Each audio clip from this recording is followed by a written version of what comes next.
Maintenant, si on regarde un petit peu les courbes pour voir ce qui se passe. Donc je vous ai fait beaucoup de courbes que j'ai mis sur mon site jusqu'à présent, je les ai jamais réellement expliquées. Donc là on voit, on est au mois de novembre puis au mois de décembre ici, donc la température on voit qu'elle est stabilisée au-dessus à peu près des 20 degrés, donc les 20 degrés c'est la ligne qui est là.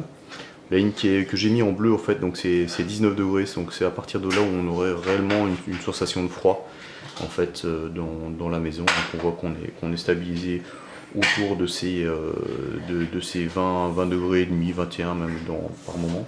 Même un petit peu plus, ouais, 20, 21 presque en moyenne, hein. Après ça varie un petit peu d'un jour sur l'autre. Donc ça c'est les températures à l'intérieur de la maison, dans la cuisine.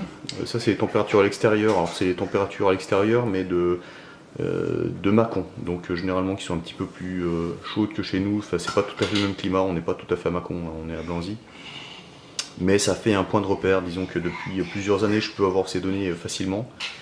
Ce qui n'est pas le cas des données météo, en tout cas c'est des données fiables celles-là.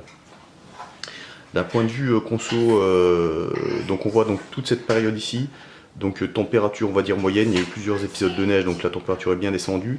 Par contre toute cette période là en fait on est en grand manque de soleil, ça se voit pas forcément sur cette courbe là, j'ai d'autres courbes pour les relevés de soleil, mais ça se traduit pas ici.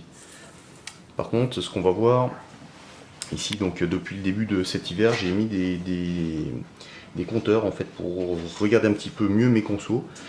Donc depuis un certain temps je fais mes relevés donc, de compteurs EDF. Donc ça c'est les courbes de relevé de puissance. Donc ce que je consomme chez EDF en fait, donc c'est les puissances ici. Donc ça c'était l'hiver dernier, donc au mois de janvier. On voit qu'il y avait un creux quand il a fait très froid, mais qu'il y a eu un bon ensoleillement. Donc en fait on voit que c'est pas un problème d'avoir froid. Donc on voit la température d'ailleurs. La température était largement négative pendant plus d'une semaine. En fait ça n'a pas dégelé en fait au début de l'année. Et pendant cette période là on a eu un gros creux des consommations. Donc en fait on est redescendu à peu près à 400 watts de consommation, alors que la moyenne c'est 1000 watts sur le mois. Voilà, donc l'été on a des consommations très faibles tout l'été.